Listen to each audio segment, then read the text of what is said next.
What is up, everybody? So we have some Gonti, Lord of Luxury, for you today. Normally I do two commanders from each set, and I wasn't really. I wanted to do the. I might be doing a little vehicle commander. So if you want to guess who that is, but as far as the other commander goes, I wasn't sure who I wanted to do. And then the more I looked at Gonti, I was like, man, he seems like a really fun commander, and I've been really happy with this build, and I've had a blast playing the game. So, and I hope you enjoy the games too. But yeah, he's definitely earned a spot in the rotation. Really fun. So let's start off with Gonti right now. So he has Death Touch. Whenever he enters the battlefield, look at the top four cards of target opponent's library, exile one of them face down, then put the rest on the bottom of their library in a random order.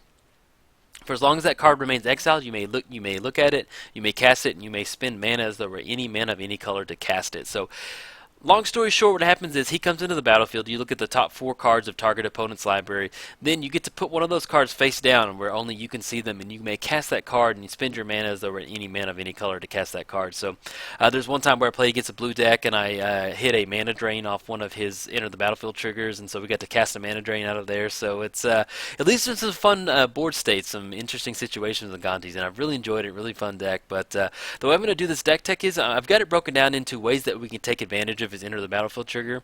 We also have some crazy kind of black win condition spells, and then we also have some just kind of value creatures to round it off like that. So since we're running a lot of ramp to get into some fun stuff, so I'm going to start at the ways that we can kind of abuse his into the battlefield trigger. So we have stuff like Undying. You know, this is a real simple spell, one black mana, but basically what this says is, let's say our opponent casts a board wipe, or let's say we're swinging into a board state. He does have Death Touch, so it's not really that far fetched that we could swinging in with an aggressive. Maybe we're swinging in kind of aggressively, and our opponent's going to be tempted to block.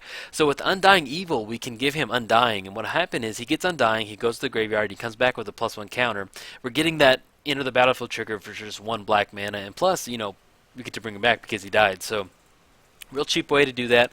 We also have Nin Death Mantle. Excuse me. So let's say that we have it equipped on there, he dies, we can pay 4 mana, bring it back, so we can get into more. Actually, I'm going to mute the mic real quick. I do apologize. Okay, so with Nin Death Mantle, we can pay 4 mana, bring it back to the battlefield, get another enter the battlefield trigger. We're also running the Resonator over here, so if we cast them, we can pay 2 mana, copy that trigger going in there.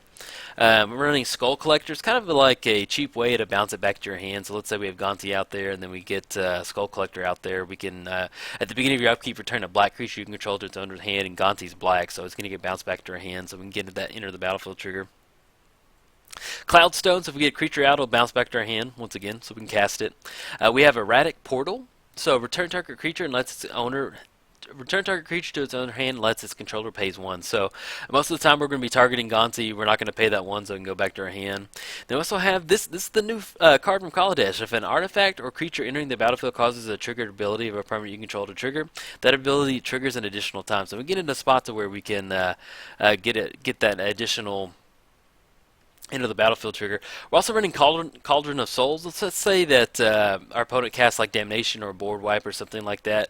We can give Gonti Persist, or we can even blast it. Let's say we want to give Gonti Persist, and we can well, not Doomblade, but we can go for the throat on Gonti and then give it Undying with that Cauldron of Souls.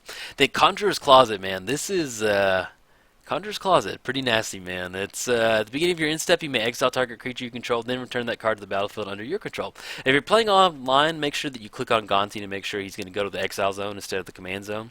But other than that, Conjurer's Closet is definitely an auto-include in here because if you can get a Conjurer's Closet down and it goes unanswered, it's just keep bouncing them like that, get those 4 cards, and grab what you want. We're also running the Unhallowed in here, just another way to give our creatures +1/+1 if we get into a bunch of zombies or something like that. And then our creatures have Undying too, so if Gonti dies, then it'll come back to the battlefield and get another in the battlefield trigger. Now that's kind of the way I've got it set up to abuse his coming into the battlefield. As far as the value creatures, we're running the Whispering One. Just kind of keep our opponent down. Let's say we get Nevermore and we can't cast them. These are just value creatures to kind of help us win the game. We have the Overload over here where we get to put Black 1 Harpy creature tokens onto the battlefield equal to our devotion. We've got Grave Titan, Massacre Worm. Our creatures get -2, and then whenever our creature dies, they lose 2 life. We also got Geth, so a little bit of Reanimator right there. Now, as far as our black janky spells, oh man, we've got Temporal Extortion, so we can take an extra turn unless our opponent pays half of his or her life. We've also got the each opponent loses X life, you gain life equal to the life lost this way. And we're running a ton of ramp in here. We've got Thran Dynamo, we've got Worn Power Stone, Chromantic Lantern, Ashnod's Altar, Mana Crypt, Soul Ring, Mana Vault. So it's really not that crazy that we can get into this and kind of close the game out that. If it's a longer game, we can close the game out with it. We're also running Army of the Damned. We're running Cryptghast in here, and we're also running the Lake of Dead, and where is it? Temple of the False God. Cabal Coffers. So if we get into a spot where we can get into a lot of mana, like I fired Army of the Dead off and even flashed it back at one point because we had so much mana. So this deck is really capable of generating a lot of mana. So with Army of the Damned, you know, you can cast it and get into a flashback and get into a bunch of 13 2/2 zombies. That's not too shabby right there. Hedonist Trove. This costs a lot and it's very situational, but man, we're here to have fun. And I got to cast it against Carador, and pretty nasty against a graveyard deck. So it's kind of in here as our graveyard hate. Let our opponent get a bunch of graveyard out, and then we can kind of get into it. Because enters the battlefield, exile all cards from target opponent's graveyard. Then you may play lands from the exile with Hedonist Trove, and you may cast non-land cards with it too. So if you're getting to like they got a bunch of spells in the graveyard. I am running Chromantic Lantern in here to give all of our lands any mana of any color, so that way if we need to cast something out of the graveyard, get into Hedonist Trove, or if we want to live the dream by doing that, we can do that. We're also running Ghastly Conscription. Once again, if we're playing against any type of graveyard deck or a bunch of creatures and we blow them up with Damnation, exile all creature cards from target player's graveyard in a face-down pile, and then manifest those cards. So we can get into spots where, once again, if we Damnation, or we have a couple other Toxic Deluge, Mutilate. If we kill our opponent's entire board, then we can bring them back as manifest creatures, and then we can turn them up faced up for their for its mana costs. Also running Worst Fears. Oh, fun card. This is what Commander's for, man. Right here, casting 8 mana sorcery, gain control. You control target player. I got to fire it off, man. And this is one of those cards where I stuck it in and I was like, man, I'm never going to get to cast that. I was like, well, you never, like, it's that Wayne Gretzky thing. You miss every shot you don't take. So I put Worst Fears in here, and I got to cast it like 2 or 3 times, I think. So I definitely enjoyed that. But as far as the rest of the deck goes, it's just a lot of ramp. We have a ton of tutors. We've got Diabolic Revelation.